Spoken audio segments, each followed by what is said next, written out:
Hey, it's Tim McCormickle, and I'm here with Diana Nightingale, and what you're about to watch is the official version of The Strangest Secret. So if you want to support the Nightingale family, this is the version to watch and share.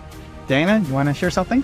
I do. I want to tell you to join the millions of people from around the world who have listened to this recording, and it's changed their lives for the better. Enjoy!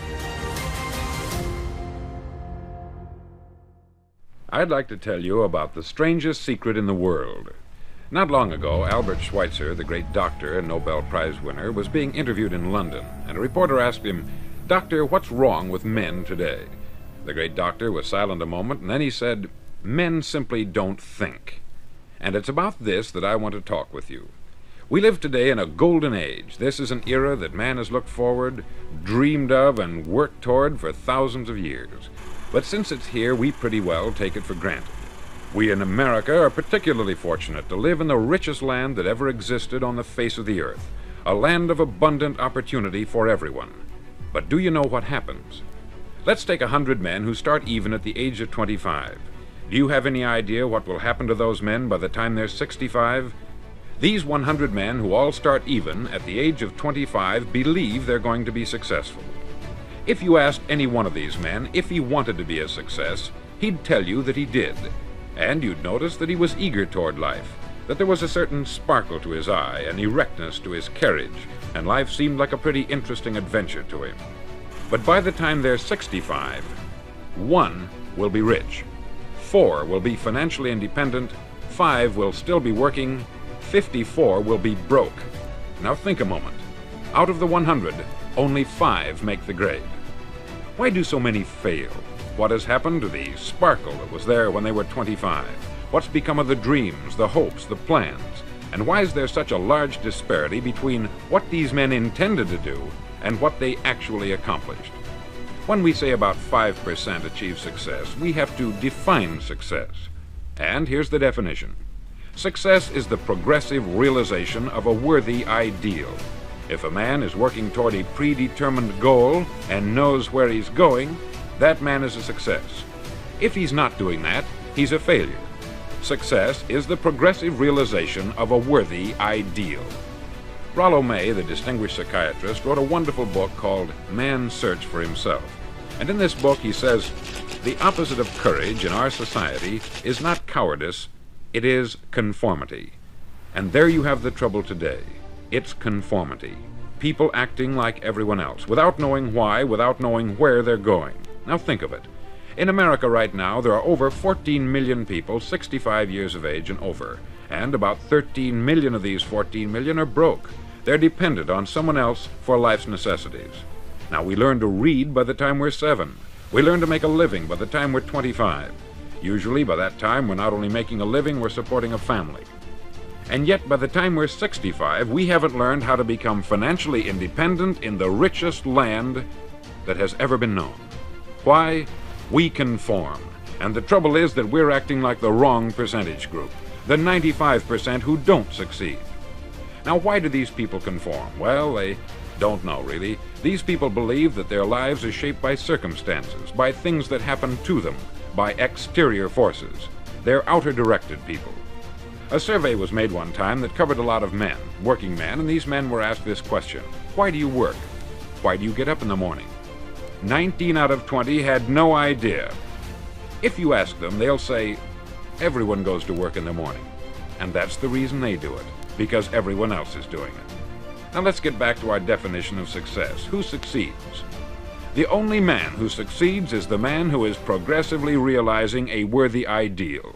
He's the man who says, I'm going to become this, and then begins to work toward that goal. I'll tell you who the successful people are. A success is the school teacher who's teaching school because that's what she wanted to do. The success is the woman who's a wife and mother because she wanted to become a wife and mother and is doing a good job of it. The success is the man who runs the corner gas station because that's what he wanted to do. The success is the successful salesman who wants to become a top-notch salesman and grow and build with his organization. A success is anyone who is doing deliberately a predetermined job because that's what he decided to do deliberately. But only 1 out of 20 does that. That's why today there isn't really any competition, unless we make it for ourselves. Instead of competing, all we have to do is create. Now, for 20 years, I looked for the key which would determine what would happen to a human being. Was there a key I wanted to know which would make the future a promise that we could foretell to a large extent? Was there a key that would guarantee a person's becoming successful if he only knew about it and knew how to use it? Well, there is such a key, and I've found it. Have you ever wondered why so many men work so hard and honestly without ever achieving anything in particular, and others don't seem to work hard and yet seem to get everything? They have the magic touch. You've heard them say that about someone. Everything he touches turns to gold. And have you ever noticed that a man who becomes successful tends to continue to become successful? And on the other hand, have you noticed how a man who is a failure tends to continue to fail?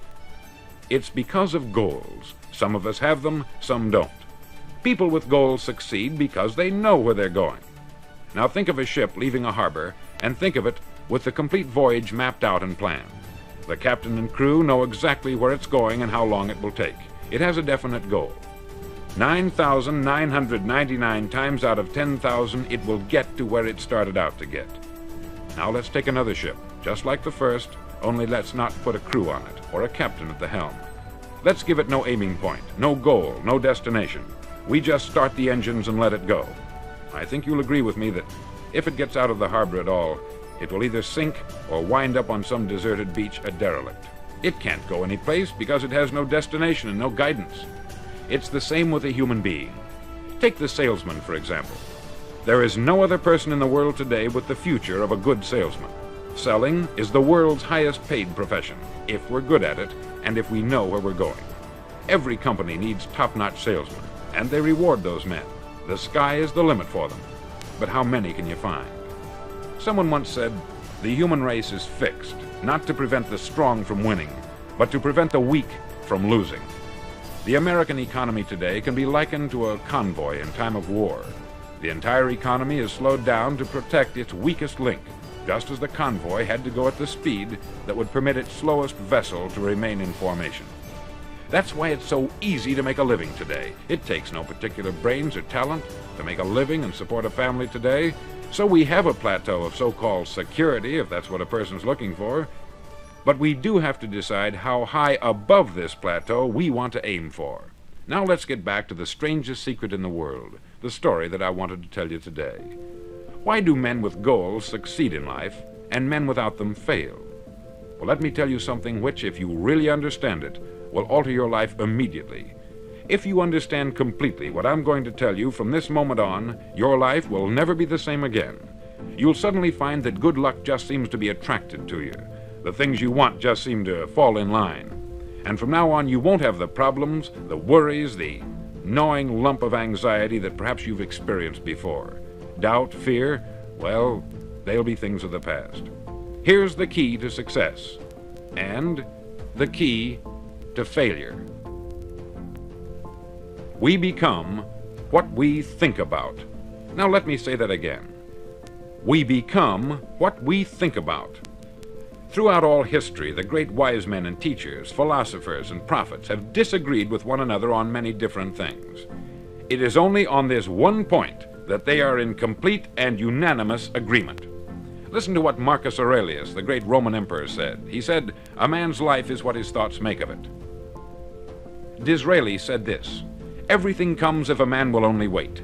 I have brought myself by long meditation to the conviction that a human being with a settled purpose must accomplish it, and that nothing can resist a will that will stake even existence for its fulfillment." Ralph Waldo Emerson said this, "A man is what he thinks about all day long." William James said, "The greatest discovery of my generation is that human beings can alter their lives by altering their attitudes of mind." And he also said, "We need only in cold blood act as if the thing in question were real, and it will become infallibly real by growing into such a connection with our life that it will become real. It will become so knit with habit and emotion that our interest in it will be those which characterize belief." He also said this, "If you only care enough for a result, you will almost certainly attain it.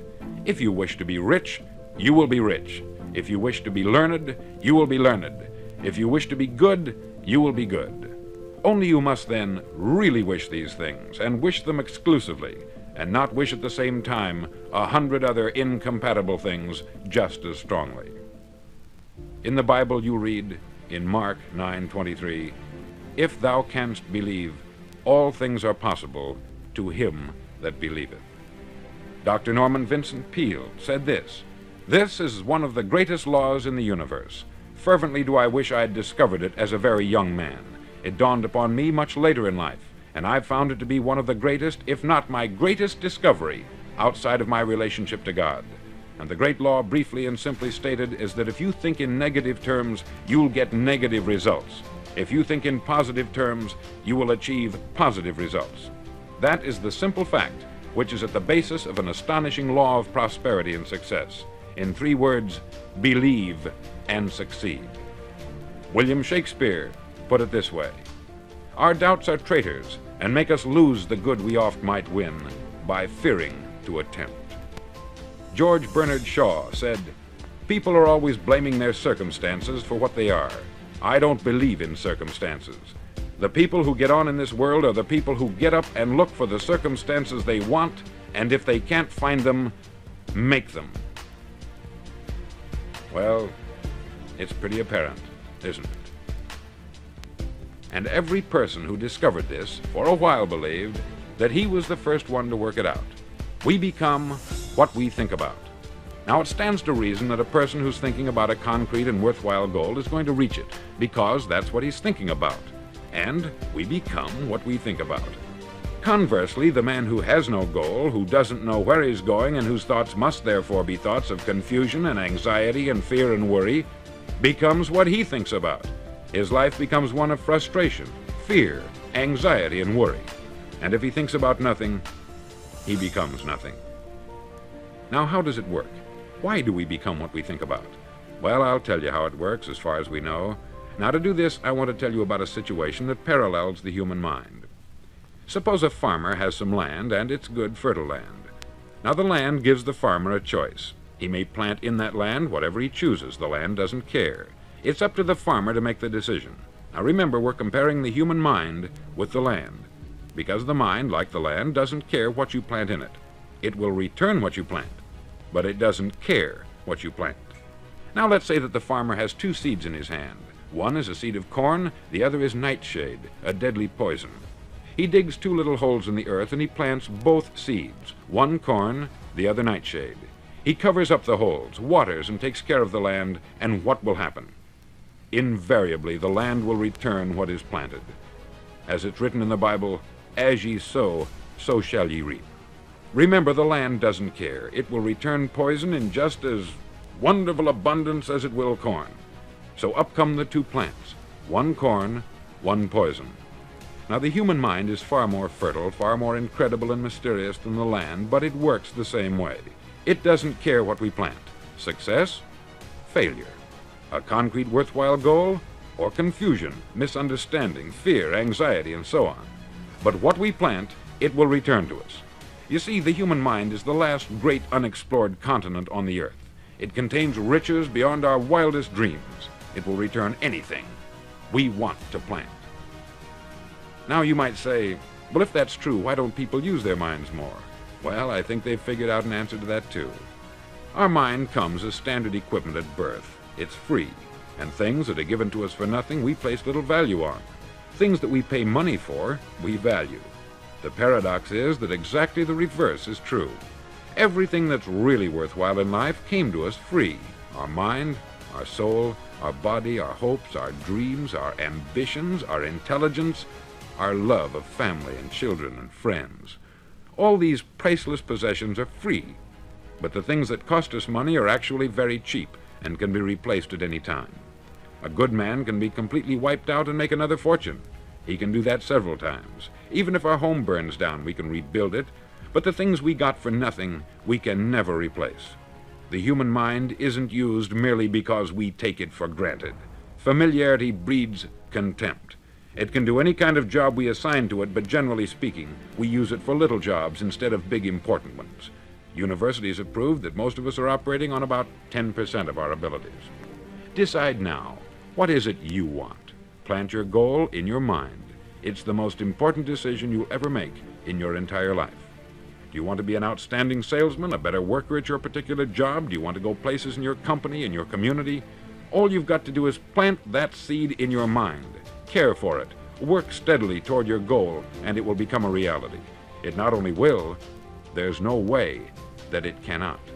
You see, that is a law, like the laws of Sir Isaac Newton, the laws of gravity. If you get on top of a building and jump off, you'll always go down. You'll never go up. And it's the same with all the other laws of nature. They always work. They're inflexible. Think about your goal in a relaxed, positive way. Picture yourself in your mind's eye as having already achieved this goal. See yourself doing the things you will be doing when you've reached your goal. Ours has been called the phenobarbital age, the age of ulcers and nervous breakdowns. At a time when medical research has raised us to a new plateau of good health and longevity, far too many of us worry ourselves into an early grave trying to cope with things in our own little personal ways, without learning a few great laws that will take care of everything for us. These things we bring on ourselves through our habitual way of thinking. Every one of us is the sum total of his own thoughts. He is where he is because that is exactly where he really wants to be, whether he'll admit that or not. Each of us must live off the fruit of his thoughts in the future, because what you think today and tomorrow, next month and next year, will mold your life and determine your future. You're guided by your mind. I remember one time I was driving through Arizona and I saw one of those giant earth-moving machines roaring along the road at about 35 miles an hour with what looked like 20 tons of dirt in it, a tremendous, incredible machine, and there was a little man perched way up on top with the wheel in his hands guiding it. And as I drove along, I was struck by the similarity of that machine to the human mind. Just suppose you're sitting at the controls of such a vast source of energy. Are you going to sit back and fold your arms and let it run itself into a ditch? Or are you going to keep both hands firmly on the wheel and control and direct this power to a specific, worthwhile purpose? It's up to you. You're in the driver's seat. You see, the very law that gives us success is a two-edged sword. We must control our thinking. The same rule that can lead a man to a life of success, wealth, happiness, and all the things he's ever dreamed of for himself and his family, that very same law can lead him into the gutter. It's all in how he uses it, for good or for bad. This is the strangest secret in the world. Now, why do I say it's strange, and why do I call it a secret? Actually, it isn't a secret at all. It was first promulgated by some of the earliest wise men, and it appears again and again throughout the Bible. But very few people have learned it, understand it. That's why it's strange, and why, for some equally strange reason, it virtually remains a secret. I believe that you could go out and walk down the main street of your town and ask one man after another what the secret of success is, and you probably wouldn't run into one man in a month who could tell you. Now, this information is enormously valuable to us if we really understand it and apply it. It's valuable to us not only for our own lives, but the lives of those around us, our family, employees, associates, and friends. Life should be an exciting adventure. It should never be a bore. A man should live fully, be alive. He should be glad to get out of bed in the morning. He should be doing a job he likes to do because he does it well. One time I heard Grove Patterson make a speech, the editor-in-chief of the Toledo Daily Blade, and as he concluded his speech, he said something that I've never forgotten. He said something like this: "My years in the newspaper business have convinced me of several things, among them that people are basically good, and that we came from someplace, and we're going someplace. So we should make our time here an exciting adventure. The architect of the universe didn't build a stairway leading nowhere. And the greatest teacher of all, the carpenter from the plains of Galilee, gave us the secret time and time again. As ye believe, so shall it be done unto you." On side number 1 of this record, I've explained the strangest secret in the world and how it works. Now, on this side, I want to explain how you can prove to yourself the enormous returns possible in your own life by putting this secret to a practical test. I want you to make a test that will last 30 days. Now, it isn't going to be easy. If you'll give it a good try, it will completely change your life for the better. Back in the 17th century, Sir Isaac Newton, the English mathematician and natural philosopher, gave us some natural laws of physics which apply as much to human beings as they do to the movement of bodies in the universe. Now, one of these laws is that for every action, there is an equal and opposite reaction. Simply stated, as it applies to you and me, it means we can achieve nothing without paying the price. The results of your 30-day experiment will be in direct proportion to the effort you put forth. To be a doctor, you must pay the price of long years of difficult study. To be successful in selling, and remember that each of us succeeds to the extent of his ability to sell, selling our families on our ideas, selling education in schools, selling our children on the advantages of living the good and honest life, selling our associates and employees on the importance of being exceptional people, to, of course, the profession of selling itself. But to be successful in selling our way to the good life, we must be willing to pay the price. Now, what is that price? Well, it's many things. First, it's understanding emotionally, as well as intellectually, that we literally become what we think about, that we must control our thoughts if we're to control our lives. It's understanding fully that, as ye sow, so shall ye reap. Secondly, it's cutting away all the fetters from the mind and permitting it to soar as it was divinely designed to do. It's the realization that your limitations are self-imposed, and that the opportunities for you today are enormous beyond belief.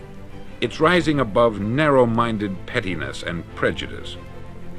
Thirdly, to use all your courage to force yourself to think positively on your own problem, to set a definite and clearly defined goal for yourself, to let your marvelous mind think about your goal from all possible angles, to let your imagination speculate freely upon many different possible solutions, to refuse to believe there are any circumstances sufficiently strong to defeat you in the accomplishment of your purpose, to act promptly and decisively when your course is clear, and to keep constantly aware of the fact that you are, at this moment, standing in the middle of your own acre of diamonds, as Russell Conwell used to point out.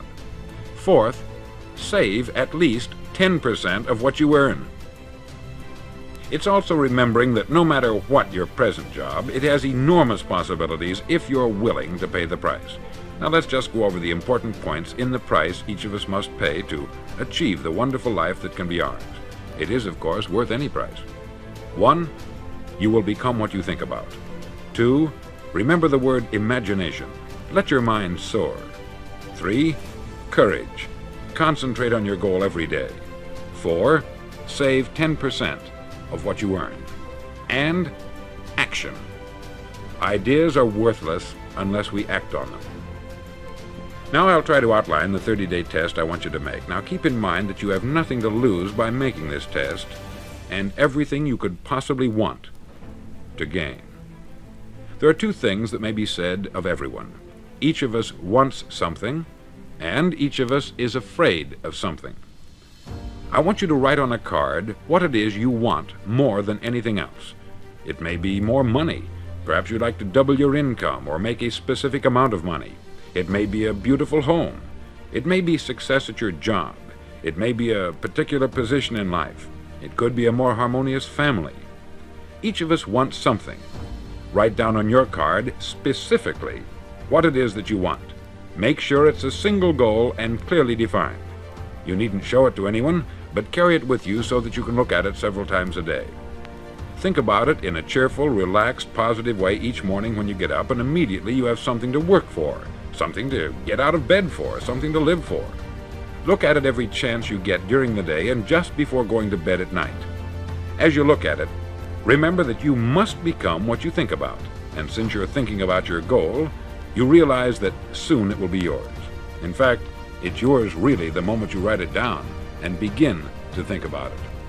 Look at the abundance all around you as you go about your daily business. You have as much right to this abundance as any other living creature. It's yours for the asking. Now we come to the difficult part. Difficult because it means the formation of what is probably a brand new habit, and new habits are not easily formed. Once formed, however, it'll follow you for the rest of your life. Stop thinking about what it is you fear. Each time a fearful or negative thought comes into your consciousness, Replace it with a mental picture of your positive and worthwhile goal. There will come times when you will feel like giving up. It's easier for a human being to think negatively than positively. That's why only 5% is successful. You must begin now to place yourself in that group. For 30 days, you must take control of your mind. It will think only about what you permit it to think. Each day for this 30-day test, do more than you have to do. In addition to maintaining a cheerful, positive outlook, give of yourself more than you've ever done before. Do this knowing that your returns in life must be in direct proportion to what you give. The moment you decide on a goal to work toward, you're immediately a successful person. You're then in that rare and successful category of people who know where they're going. Out of every 100 people, you belong to the top 5. Don't concern yourself too much with how you're going to achieve your goal. Leave that completely to a power greater than yourself. All you have to do is know where you're going. The answers will come to you of their own accord. Remember these words from the Sermon on the Mount, and remember them well. Keep them constantly before you this month of your test. Ask, and it shall be given you. Seek, and ye shall find. Knock, and it shall be opened unto you. For every one that asketh receiveth, and he that seeketh findeth, and to him that knocketh it shall be opened. It's as marvelous and as simple as that. In fact, it's so simple that in our seemingly complicated world it's difficult for an adult to understand that all he needs is a purpose and faith. For 30 days, do your best. If you're a salesman, go at it as you've never done before, not in hectic fashion, but with the calm, cheerful assurance that time well spent will give you the abundance in return you deserve and want. If you're a homemaker, devote your 30-day test to complete giving of yourself without thinking about receiving anything in return, and you will be amazed at the difference it makes in your life. No matter what your job, do it as you've never done it before for 30 days. And if you've kept your goal before you every day, you'll wonder and marvel at this new life you've found. Dorothea Brand, outstanding editor and writer, discovered it for herself and tells about it in her fine book, Wake Up and Live. Her entire philosophy is reduced to the words, act as though it were impossible to fail. She made her own test with sincerity and faith, and her entire life was changed to one of overwhelming success. Now you make your test for 30 full days. Don't start your test until you've made up your mind to stick with it. You see, by being persistent, you're demonstrating faith. Persistence is simply another word for faith. If you didn't have faith, you would never persist. If you should fail during your first 30 days, by that I mean suddenly find yourself overwhelmed by negative thoughts, you've got to start over again from that point and go 30 more days. Gradually, your new habit will form until you find yourself one of that wonderful minority to whom virtually nothing is impossible. Don't forget the card. It's vitally important as you begin this new way of living. On one side of the card, write your goal, whatever it may be. On the other side, write the words we've quoted from the Sermon on the Mount. Ask, and it shall be given you. Seek, and ye shall find. Knock, and it shall be opened unto you. In your spare time during your test period, read books that will help you. Inspirational books like the Bible, Dorothea Brand's Wake Up and Live, The Magic of Believing by Claude Bristol, and other books that instruct and inspire. Nothing great was ever accomplished without inspiration. See that during these crucial first 30 days, your own inspiration is kept at a peak. Above all, don't worry. Worry brings fear, and fear is crippling. The only thing that can cause you to worry during your test is trying to do it all yourself. Know that all you have to do is hold your goal before you. Everything else will take care of itself. Remember also to keep calm and cheerful. Calm and cheerful. Don't let petty things annoy you and get you off course. Now, since making this test is difficult, some may say, well, Why should I bother? Well, look at the alternative. No one wants to be a failure. No one really wants to be a mediocre individual. No one wants a life constantly filled with worry, fear, and frustration.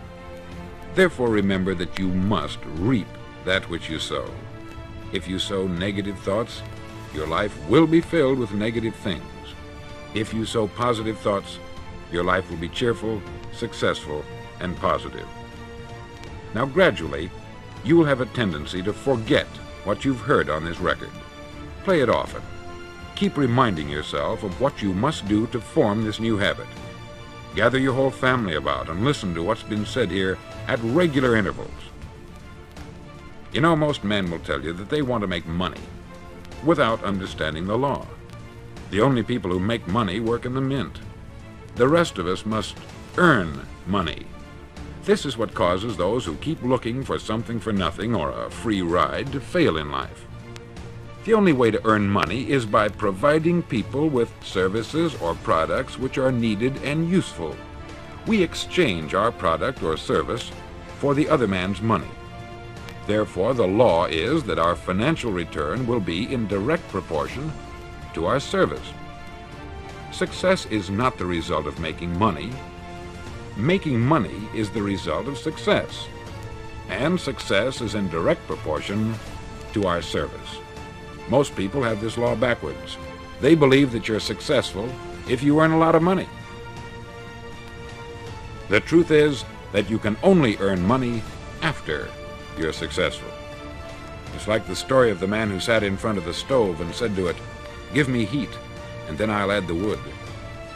How many men and women do you know, or do you suppose there are today, who take the same attitude toward life? There are millions. We've got to put the fuel in before we can expect heat. Likewise, we've got to be of service first before we can expect money. Don't concern yourself with the money. Be of service. Build, work, dream, create. Do this, and you'll find there's no limit to the prosperity and abundance that will come to you. Prosperity is founded upon a law of mutual exchange. Any person who contributes to prosperity must prosper in turn himself. Sometimes the return will not come from those you serve, but it must come to you from someplace, for that is the law. For every action, there is an equal and opposite reaction. As you go daily through your 30-day test period, remember that your success will always be measured by the quality and quantity of service you render, and money is a yardstick for measuring this service. No man can get rich himself unless he enriches others. There are no exceptions to a law. You can drive down any street in America and from your car estimate the service that's being rendered by the people living on that street. Had you ever thought of this yardstick before? It's interesting. Some, like ministers and priests and other devoted people, measure their returns in the realm of the spiritual, but again, their returns are equal to their service. Once this law is fully understood, any thinking person can tell his own fortune. If he wants more, he must be of more service to those from whom he receives his return. If he wants less, he has only to reduce this service. This is the price you must pay for what you want. If you believe you can enrich yourself by deluding others, you can only end by deluding yourself. It may take some time, but just as surely as you breathe, you'll get back what you put out. Don't ever make the mistake of thinking you can avert this. It's impossible. The prisons and the streets where the lonely walk are filled with people who tried to make new laws just for themselves. We may avoid the laws of man, but there are greater laws that cannot be broken. An outstanding medical doctor recently pointed out 6 steps that will help you realize success. 1, set yourself a definite goal. 2, quit running yourself down. 3, stop thinking of all the reasons why you cannot be successful, and instead think of all the reasons why you can. 4, Trace your attitudes back through your childhood and try to discover where you first got the idea you couldn't be a success, if that's the way you've been thinking. 5. Change the image you have of yourself by writing out a description of the person you would like to be. And 6. Act the part of the successful person you have decided to become. Live this new way, and the floodgates of abundance will open and pour over you more riches than you may have dreamed existed. Money? Yes, lots of it. But what's more important, you'll have peace. You'll be in that wonderful minority who lead calm, cheerful, successful lives. Start today. You have nothing to lose, but you have a life to win. This is Earl Nightingale, and thank you. To see the very last time that Jim Rohn did a video interview, check it out right there next to me. I think you'll love it. Continue to believe. I'll see you there. Jim Rohn was one of the fathers of personal development. He was Tony Robbins' personal mentor and influenced other greats like Jack Canfield, Mark Victor Hansen, and Brian Tracy.